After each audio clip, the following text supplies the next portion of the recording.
அனைவருக்கும் வணக்கம். இன்னைக்கு ஹிந்து நியூஸ் பேப்பர்ல என்ன இம்பார்ட்டன்ட் நியூஸஸ் இருக்கு அப்படிங்கிறத பார்ப்போம். ஸோ நமக்கு இன்னைக்கு நியூஸ் பேப்பர்ல பெரிய அளவுல இம்பார்ட்டன்டான நியூஸஸ் இல்லை. ஆனா கொஞ்சம் இன்டர்நேஷனல் லெவல்ல பார்த்தோம்னா இஸ்ரேல் காசா இங்க நமக்கு சீஸ் ஃபயர் அப்படிங்கிறது இருந்துச்சு, ஒரு போர் நிறுத்தம் அப்படிங்கிறது இருந்துச்சு. டெவலப்மெண்டல் ஆக்டிவிட்டிஸ்லாம் பிளான் பண்ணிட்டு இருந்தாங்க.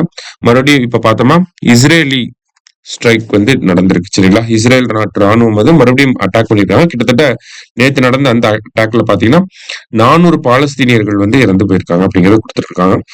சோ நமக்கு கான்ஸ்டன்டா பாத்தீங்கன்னா கடந்த 2 வருஷமா Russia Ukraine war, Israel Hamas war, இந்த ஒரு 2 பிரச்சனை அப்படியே போயிட்டே தான் இருக்கு. சரிங்களா, சோ சீஸ் ஃபயர் இருந்த ஒரு அக்ரிமெண்ட் இருந்த ஒரு இடத்துல மறுபடியும் அட்டாக் அப்படிங்கிறது நடந்திருக்கு. மோர் தென் 40,000 பீப்புள், 40,000 சில்ட்ரன் அண்ட் விமன் இறந்து போயிருக்காங்க பாலஸ்தீன்ல மட்டும் இந்த ஒரு வருஷத்துல. சரிங்களா, 2023 நடக்க ஆரம்பிச்ச இந்த சண்டை இப்போ வரைக்கும் போயிட்டு தான் இருக்கு. சரிங்களா, 40,000க்கும் மேற்பட்ட பெண்களும் குழந்தைகளுக்கும் இறந்திருக்காங்க.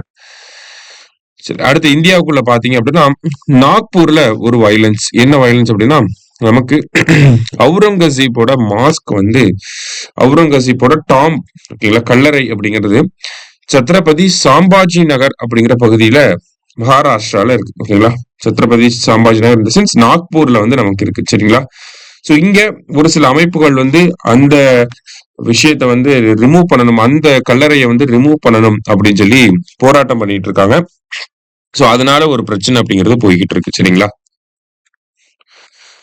அடுத்ததா பாத்தீங்க அப்படின்னா நமக்கு செய்திகள் அடிப்படையில பாக்குறப்ப இந்த ஒரு நியூஸ் வித்தியாசமா இருந்துச்சு. இப்ப பார்த்தோம் அப்படின்னா India takes 24th spot in free speech survey அப்படின்னு சொல்லி கொடுத்திருக்காங்க. ஓகேவா, சோ ஒரு யுஎஸ்எஸ் சேர்ந்த ஒரு அமைப்பு. ஓகேங்களா, யுஎஸ்எஸ் சேர்ந்த அமைப்பு என்ன பண்ணிருக்காங்க அப்படின்னு பார்த்தோம்னா எந்த நாட்டுலாம் இந்த ஃப்ரீ ஸ்பீச் அப்படிங்கிறது இருக்கு, ரைட் டு ஃப்ரீ ஸ்பீச் எங்கெல்லாம் நல்லா இருக்கு அப்படிங்கறத கால்குலேட் பண்ணிருக்காங்க.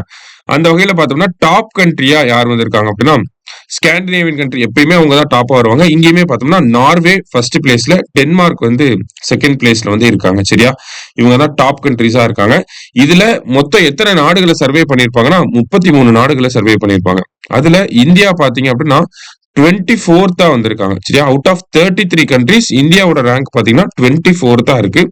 இந்தியா வாங்கின ஸ்கோர் என்ன அப்படின்னு பாத்தீங்கன்னா 62.6 அப்படிங்கிறது இந்தியா வாங்கின ஸ்கோரா இருக்கு. சரிங்களா, இப்ப ரைட் டு ஃப்ரீ ஸ்பீச் அப்படிங்கிற சர்வேல மொத்தம் 33 நாடுகள் இருக்கு. அதுல first place Norway, second place Denmark, இந்தியாவோட பிளேஸ் 24th, இந்தியாவோட ஸ்கோர் 62.6 அப்படிங்கிறது இந்தியாவோட ஸ்கோரா இருக்கு. சரிங்களா, சோ இன்னைக்கு நியூஸ் பேப்பர்ல மத்த பெரிய அளவுல வேற செய்திகள் எதுவும் இல்லை. மீண்டும் நாளை செய்தித்தாள் வாசிப்பு சந்திக்கலாம். நன்றி.